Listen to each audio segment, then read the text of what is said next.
Bueno, una política pública se puede definir como un conjunto de acciones que va dirigido a resolver un problema público por parte del Estado y en cierta medida por parte de la sociedad.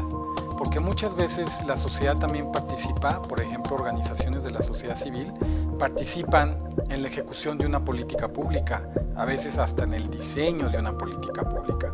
Entonces, repito, una política pública se puede definir como un conjunto de acciones dirigido a resolver un problema público por parte del Estado y la sociedad.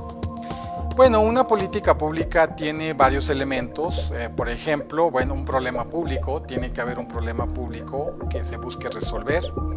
Luego viene lo que es el diagnóstico, que es el estudio de la naturaleza y las causas de ese problema público. Viene la formulación, es decir, el programa público. Y finalmente viene la ejecución de ese programa público. Esos serían los elementos que constituyen una política pública. Por lo tanto, para que exista una política pública, tiene que haber una ejecución, tiene que haber un conjunto, decía yo, de acciones, pero también de acciones de ejecución del programa público que van dirigidos a acciones que van dirigidas a resolver un problema público. Entonces, esos serían los elementos de una política pública y que constituirían ese conjunto de acciones de la política pública.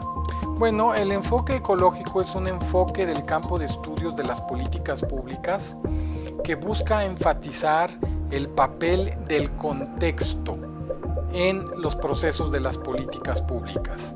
Es decir, por ejemplo, el tipo de coyuntura, si es de crisis o si es de estabilidad, el tipo de marco institucional, si es un régimen parlamentario, si es un régimen presidencial. En síntesis, el tipo de contexto, el tipo de entorno, por eso se llama ecológico, porque se refiere al entorno de las políticas públicas.